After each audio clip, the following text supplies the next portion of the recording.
All right, so you ready for a deep dive into something pretty interesting today? Always up for it. Great. So we're looking at U.S. presidential inaugurations. Specifically, some stuff surrounding Trump's inauguration back in 2017. Oh, that was a pretty, well, it was an interesting time for sure. It was. And, there's always a lot of pomp and circumstance surrounding these events, right? Yeah, definitely. But we're going to kind of go beyond the surface level stuff today. So just a quick reminder for everyone. No foreign leaders had attended a U.S. presidential inauguration since 1874. Wow, really?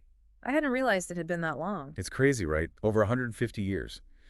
But then Trump comes along and kind of throws a wrench in things by inviting Xi Jinping to his inauguration. Huh. Yeah. Great, I'd almost forgotten about that. Yeah, I kind of got lost in everything else that was going on at the time. But we've got some excerpts from a text that really digs into this whole thing.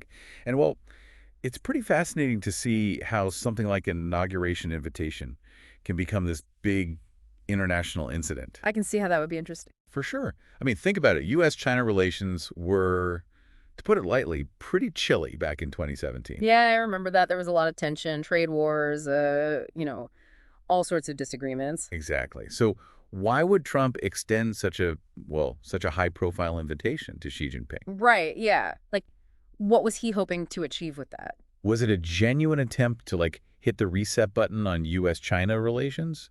Or was it more of a calculated political play? What do you think? I think to really understand this, we got to kind of step back and look at the historical context of U.S. inaugurations. Okay, yeah. What's the context? So traditionally, U.S. inaugurations have always been very much focused on internal affairs. That makes sense. It's about symbolizing that peaceful transfer of power within the U.S., not so much about, grandstanding on the world stage. I see. So having a foreign leader attend would be pretty unusual. Right. It definitely disrupt that tradition and, send a powerful message to the rest of the world. Yeah, I get that. It'd be like saying, hey, we're doing things differently now. Exactly. Especially with someone like Xi Jinping. I mean, given the already strained relationship between the U.S. and China at that time. It would have been a huge deal, right? Absolutely, like front page news kind of stuff. And the text we're looking at even mentions those chilly relations between the two countries. I remember reading that. It didn't pull any punches. No, not at all. Right. And it makes you think, right? Was this invitation a genuine gesture of goodwill? Like maybe Trump was trying to extend an olive branch and warm things up a bit? Yeah. Or could it have been a more strategic move, Wow. a power play, maybe trying to gain some leverage in future negotiations? Like playing with fire almost. It really makes you wonder what was going on behind the scenes. I bet. And then there's that quote from the China specialist. I think they called the whole thing diplomatic theater. Ooh, that's a loaded term. Right. What did you make of that? Well, I think it highlights how actions on the world stage, especially between powerful nations, are rarely just about, showing up for a party. Yeah. More to it than that. Way more. It's like they're all playing a big game of chess, and every move is carefully calculated. They're playing 4D chess. Yeah, and every single move has a message. Every single move has consequences that they've thought about beforehand. So even something like a simple invitation. Not so simple anymore, right? It can have all these layers of meaning. And you know what else this China specialist is saying? Don't just look at what's happening on the surface. Look deeper. Don't take things at face value. Right. There's always more going on behind the curtain. And this whole thing really got me thinking about what Trump was trying to project. His image. Exactly. Remember, his spokesperson at the time was going around saying that world leaders were lining up to meet with Trump. Oh, yeah, I remember that. That was pretty bold. Yeah, and I think it kind of plays into this whole idea of diplomatic theater, like they were trying to create this narrative regardless of what was actually happening behind closed doors. This is about optics. At least partly, I'd say. Maybe trying to project this image of Trump as, this powerful global leader. The man who could make it all happen. Right, someone who commands respect on the world stage.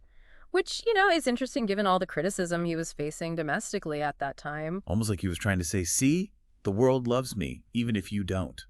Maybe. It's hard to say for sure, of course, but it definitely makes you think about the motivations behind it all. Could this have been a way to distract from domestic issues, perhaps? Interesting. Right. It really highlights how complex international relations can be.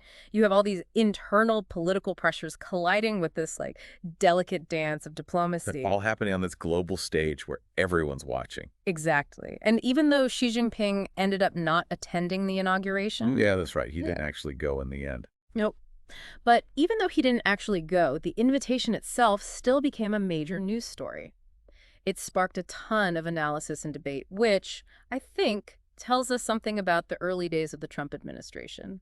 How so? Well, it shows how they wanted to be perceived on the world stage, how they were thinking about America's role in global affairs. I think it shows they wanted to break with tradition, to make a To splash. shake things up. Yeah. Whether that was for better or worse, well, that's something historians will probably be debating for years to come. It's interesting, isn't it, how something that seems so ceremonial, like a presidential inauguration. Right. It's supposed to be just a formality. Exactly. Yeah. But it can actually be this key moment of diplomatic signaling. With consequences that ripple out way beyond the event itself. Definitely. So it seems like we should pay more attention to these formalities in the future. Sure. Okay, well, this has been super interesting, but I want to leave everyone with a final thought to kind of chew on.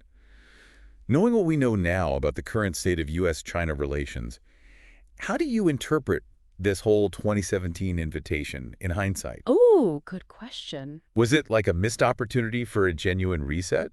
Or was it more of a, I don't know, like a foreshadowing of the tensions that were to come? Tough one. Or maybe it was something else entirely. It is a great question. Let me know what you think. All right, well, everyone listening, let us know your thoughts on that. I'm interested to hear them. I am too. And we'll be back next time for another deep dive. Sounds good. All right, see ya. See you later.